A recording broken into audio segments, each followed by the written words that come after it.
Welcome viewer. Paschimbanga সরকারি কর্মচারীদের gratuity সংক্রান্ত একটি বিজ্ঞপ্তি প্রকাশিত হয়েছে ফিনান্স ডিপার্টমেন্টের পক্ষ থেকে গত 20/2/2026-এ, যার মেমো নাম্বার হচ্ছে এটি। কোনো সরকারি কর্মচারী কর্মরত অবস্থায় মারা গেলে তার যে গ্র্যাচুইটি, সেই গ্র্যাচুইটি উত্তরাধিকার সূত্রে বা অংশীদারি কে কে হবেন সেই বিষয়ে কিন্তু এই বিজ্ঞপ্তিটি। এবং সরকারি কর্মচারীদের ওয়েস্ট বেঙ্গল সার্ভিসেস 1971 রুলসের যে ডেথ কাম রিটায়ারমেন্ট যে বেনিফিট, সেই বেনিফিটটাকে কিন্তু অ্যামেন্ড করা হয়েছে এবং সেই অ্যামেন্ডমেন্টেরই কিন্তু এই বিজ্ঞপ্তি প্রকাশিত হয়েছে। কোনো সরকারি কর্মচারী কর্মরত অবস্থায় মারা গেলে তার যে গ্র্যাচুইটি, সেই গ্র্যাচুইটি উত্তরাধিকারী হিসেবে কারা পাবেন তার একটা নির্দেশিকা কিন্তু সরকারের পক্ষ থেকে ছিল এবং তারই অ্যামেন্ডমেন্ট করে আরও কিন্তু সংযোজন করা হয়েছে।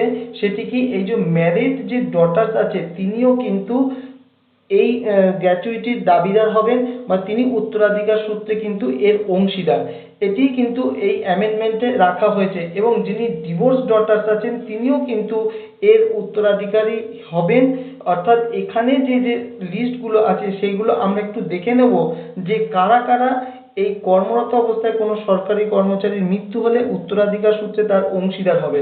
দেখুন, প্রথমেই যেটি বলা হয়েছে যে wife in the case of male officer, অর্থাৎ যদি কোনো পুরুষ সরকারি কর্মচারী মৃত্যু হয় সেই ক্ষেত্রে তার ওয়াইফ পাবেন এবং যদি কোনো মহিলা সরকারি কর্মচারী মৃত্যু হয় সেই ক্ষেত্রে তার হাজবেন্ড কিন্তু তার উত্তরাধিকার সূত্রে অংশীদারি হবেন এবং তাদের যে সানস আছেন অর্থাৎ পুত্র, তারাও কিন্তু পাবেন এবং এই ক্ষেত্রে কিন্তু স্টেপ সানও কিন্তু এর সুযোগ পাবেন। দেখুন, ইনক্লুডিং স্টেপ সান করা আছে এবং আনম্যারিড অর্থাৎ অবিবাহিত ডটার আছে তিনিও পাবেন এবং উইডোড অ্যান্ড ডিভোর্স ডটার যিনি আছেন তিনিও কিন্তু এর অংশীদারি হবেন।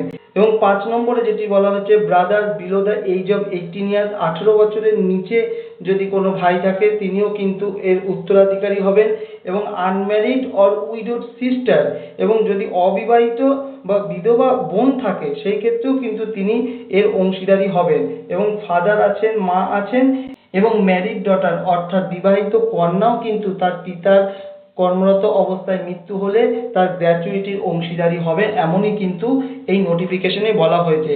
এবং এই নোটিফিকেশন 20/2/2026-এ প্রকাশিত হলেও যে 20/2/2026 থেকেই এই নোটিফিকেশনটি কার্যকরী হবে তেমনটা নয়।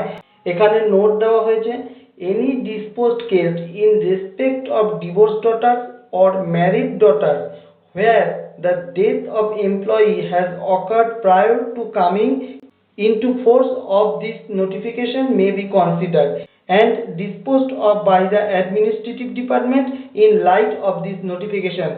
অর্থাৎ কর্তব্য অবস্থায় কোনো কর্মচারীর মৃত্যু হয়েছে এবং তাদের ডিভোর্স ডটার বা ম্যারিড ডটার এই গ্র্যাচুইটির জন্য অ্যাপ্লাই করেছে, এইরকম কেস যদি ডিসপোজ না হয়ে থাকে অর্থাৎ আনডিসপোজড যে সমস্ত কেসগুলো এখনো আছে তারাও কিন্তু এই নোটিফিকেশনের আওতায় পড়বেন। অর্থাৎ এখন থেকে ম্যারিড ডটার এবং ডিভোর্স ডটাররাও কিন্তু তাদের পিতার যদি কর্মরত অবস্থায় মারা যান সেই ক্ষেত্রে তার গ্র্যাচুইটির উত্তরাধিকার হিসেবে অংশীদারি হবেন। ধন্যবাদ।